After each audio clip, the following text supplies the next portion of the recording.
Olá, tudo bem?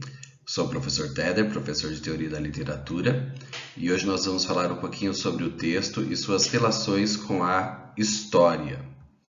Vamos começar relembrando alguns conceitos. Primeiro que todo texto é uma sequência lógica e coerente de acontecimentos que circunstanciam a história.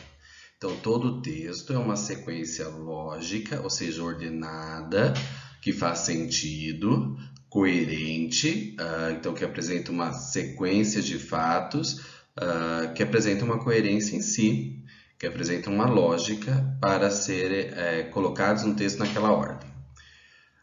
E todo texto é um pronunciamento sobre uma dada realidade. Nós já falamos que nenhum texto é neutro.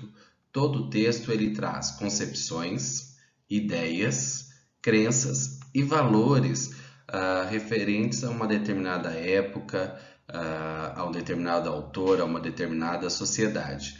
E hoje nós vamos falar um pouquinho sobre como isso aparece nos textos. Então nós vamos ver aí, por exemplo, todo texto assimila as ideias da sociedade e da época em que foi produzido. E eu vou trazer aqui alguns exemplos. O texto Capitães da Areia, de Jorge Amado. Ele retrata a Bahia, então ele retrata o Nordeste, de uma determinada forma. Ele vai falar, por exemplo, nesse texto, de um grupo de crianças e adolescentes que, para sobreviver, eles fazem, eles cometem pequenos furtos na capital, mas nem por isso é visto como bandidos, Há uma parte da sociedade que sim, que acredita que eles são bandidos, são trombadinhas, batedores de carteira, mas há uma maioria que acredita que eles estão apenas sobrevivendo, tanto que no livro eles não são mostrados como os bandidos, eles são os heróis. Pedro Bala é o grande herói aí da história. Nós estamos falando de uma geração de 30, então a geração aí que vem no pós-modernismo, e que vai retratar o Brasil, e nós vamos começar a ter nesse período um retrato maior do Nordeste. Os Sertões, de Euclides da Cunha, que é um pouquinho antes, ele vai retratar a Guerra de Canudos, e aí a gente vai ver que os textos eles retratam fatos históricos também, não necessariamente narram o fato. O texto literário ele não tem um comprometimento com a realidade do que aconteceu, mas ele pode usar um acontecimento como mote, como tema, para o desenrolar de uma história. Nós vamos ter aí Vidas Secas também, do Graciliano Ramos, que é dessa época do Jorge Amado, e que vai falar sobre o Nordeste, mas esse Nordeste da seca, esse Nordeste da fome, dos retirantes. E aí nós vamos ver que, de acordo com a finalidade, de acordo com a visão de mundo, de acordo com o que cada autor está passando, ele vai refletir isso no seu texto. Apesar dos três textos aí, que são muito próximos numa questão de data, falarem sobre o Nordeste, cada um vai trazer uma visão diferente do Nordeste. E é isso que nós temos que ver. Nenhum texto é neutro, nenhum texto está isento de valores. Capitães da Areia vai trazer a capital, Salvador, banhada pelo mar, uma cidade de progresso e que tudo está começando a se desenvolver, enquanto Vidas Secas vai retratar ali o sertão e a fome. E os Sertões de Euclides da Cunha vai retratar essa guerra que ocorre aí em Canudos e Antônio Conselheiro. Então, cada um retrata o mesmo local num período muito próximo, mas de maneiras diferentes, de acordo com os seus valores. Continuando com essa ideia, os valores e as crenças presentes em um texto refletem os valores e crenças de um determinado grupo, que nesse caso é representado por seu autor. Se nós pegarmos Monteiro Lobato, ele vai retratar aí o sítio do Pica-Pau Amarelo, ele vai trazer a presença do negro.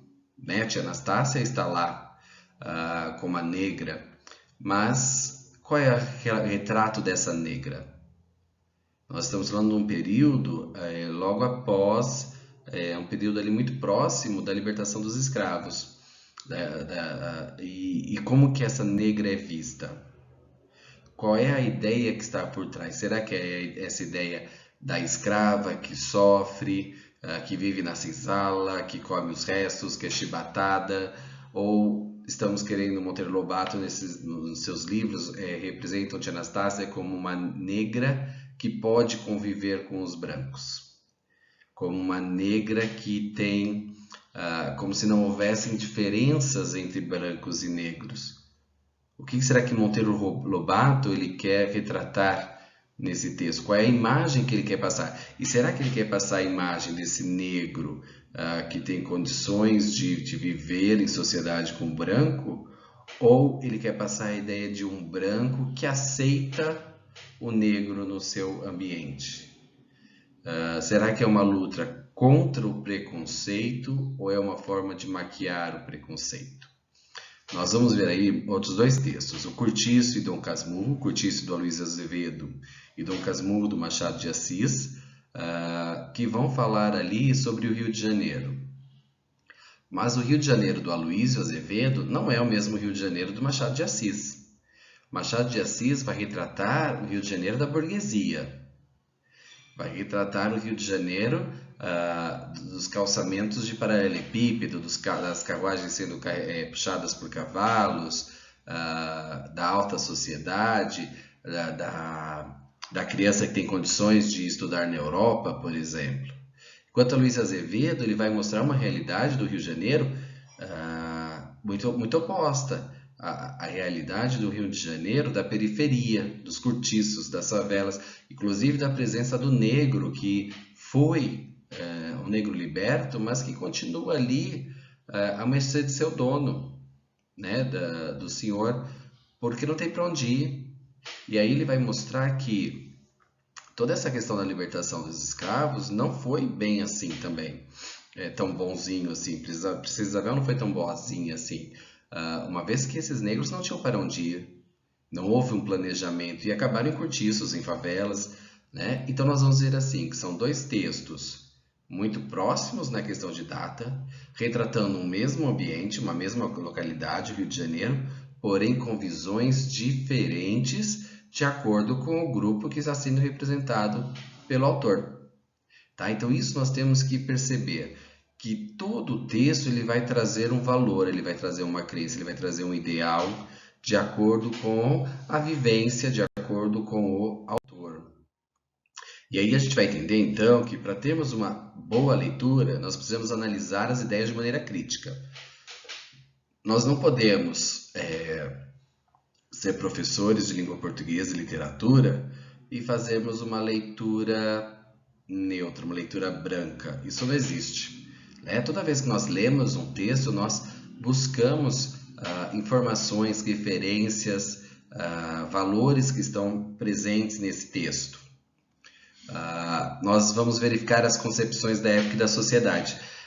Eu preciso saber história, então, para entender literatura? Eu preciso saber história para entender literatura. Já que o texto é produzido dentro de uma determinada época, já que o texto literário ele reproduz, ele retrata uma sociedade de uma época, os valores, as crenças dessa sociedade, eu preciso saber o que estava acontecendo naquela época. Eu preciso saber em que momento da história, no nosso caso a história do Brasil, esse texto foi produzido, para entender quais são os valores daquele período.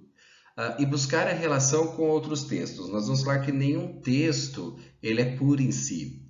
Todo texto ele tem uma relação com algum outro. Nós já vimos isso quando falamos um pouquinho de intertextualidade. E eu tenho que buscar essas referências. Às vezes eu estou lendo um texto que traz referência de um outro que vai fazer com que eu entenda melhor o que está sendo dito, o que está escrito ali. Certo? E aí nós temos o texto comentado. E nós vamos ler e aí vamos ver o que aparece aí. Então está lá, o texto abaixo é um trecho de uma circular datada de 1794 aos funcionários públicos da França. Nessa época, na França, poucos anos depois da Revolução Francesa, procurava-se construir as novas instituições do Estado. Então, nós já temos uma informação aí de onde esse texto foi produzido, em que período ele foi produzido, o que estava acontecendo naquele momento. Eu já começo a ter uma ideia do que pode vir a ser esse texto, do que pode estar contido nesse texto. Mas vamos ler. O funcionário público, acima de tudo, deve desfazer-se da roupagem antiga e abandonar a polidez forçada, tão inconsistente com a postura de homens livres e que é uma relíquia no tempo em que alguns homens eram ministros e outros seus escravos. Aí a gente já começa a ter uma crítica ao passado, ao que era feito até então. Ele começa a fazer um retrato do funcionário público daquela época. Sabemos que as velhas formas de governo já desapareceram. Devemos até esquecer como eram. Então eu começo a entender que virá uma nova maneira de proceder aí desse funcionário público. Se o governo anterior já desapareceu, se tudo que era feito anteriormente já não é mais válido, então virão novas instruções. As maneiras simples e naturais devem substituir a dignidade artificial que frequentemente constituía a única virtude de um chefe de departamento ou outro funcionário graduado. Decência e genuína seriedade são os requisitos exigidos de homens dedicados à coisa pública. A qualidade essencial do homem na natureza consiste em ficar em pé. O jargão ininteligível dos velhos ministérios deve dar lugar ao estilo claro, conciso, isento de expressões de servilismo, de formas obsequiosas, indiretas e pedantes, ou de qualquer insinuação, no sentido de que existe autoridade superior à razão e à ordem estabelecida pelas leis. Um estilo que adote atitude natural em relação às autoridades subalternas. Não deve haver frases convencionais nem desperdício de palavras. Então a gente vê aí que no final do texto, nessa sequência, ele vai mostrar, vai indicar como é que deve ser, inclusive, as relações sociais. E o que está por trás desse texto todo? Se nós pensarmos que é um texto francês, produzido pouco depois aí do início da Revolução Francesa, ele vai trazer esse ideal pregado pela Revolução Francesa, que é a igualdade, a liberdade e a fraternidade. Então, nesse pequeno texto aí de 18, 17 linhas, nós vimos que há um reflexo da sociedade, então ele mostra como que era essa sociedade antes da Revolução e como deve ser essa sociedade depois da Revolução. Então, quais são os anseios para essa nova França, para essa nova sociedade? A ideia de que todos os homens são iguais, então que não há mais servilismo, que não há um melhor que o outro, não é um cargo que faz com que um seja superior ao outro. Tudo isso está contido nesse texto. E é essa análise que nós temos que fazer sempre que lermos algum texto, ok? Então, nós vamos para as atividades. E aí chegamos às atividades. Então, são 7 questões com base nesse texto. Então, nós vamos ler esse trecho de texto e vamos responder as questões, ok? Então, a primeira questão, qual era a aspiração de Padre Antônio de Moraes em sua mocidade? Então, o que ele queria fazer? Segunda questão, mais tarde encontra uma linda rapariga que lhe ocupa o coração. O que faz ele? Então, o que acontece com o padre no momento em que ele conhece essa moça? Terceira questão, o narrador mostra que 3 são os elementos que concorrem para fazer Padre Antônio abandonar seus ideais e entregar-se à sedução da linda rapariga que lhe ocupara o coração. Procure identificá-los no texto. Quais são esses 3 fatores que podem fazer com que o padre desista de sua carreira eclesiástica? Quarta questão, esses elementos eles agem em conjunto ou isoladamente? Então, são fatores que se complementam ou que agem sozinhos? Na quinta questão, nós temos um pequeno texto que vai falar sobre as ações do homem, vai falar que as ações morais do homem são muito próximas às ações da física. E aí o texto, então, ele assimila ideias do século XIX e como é que isso é representado. O texto deixa claro que os homens são determinados por alguns fatores, ou que nós somos autônomos e definimos o que queremos? Qual é o ideal, a ideia que está presente nesse texto? É isso que eu quero saber. Na sexta, o narrador condena as atitudes do padre, mesmo mostrando que elas são determinadas por certos fatores. Indique a passagem do texto em que se pode perceber essa posição do narrador. Então, em que momento do texto há esse julgamento de valor, em que o narrador condena a atitude do padre? E na sétima, qual é a concepção de homem que aparece no texto? O homem no texto é um ser livre, é um ser determinado por certos fatores, é um ser dotado de vontade, é um ser capaz de resistir às pressões ou é um ser autônomo e soberano em relação à natureza? Marque a opção correta, ok? Lembrando que essas atividades não contarão para N1, que será já no próximo dia 28. Essas atividades somarão nota para o N2, ok? É isso e nos vemos mais tarde para tirarmos dúvidas. Até mais!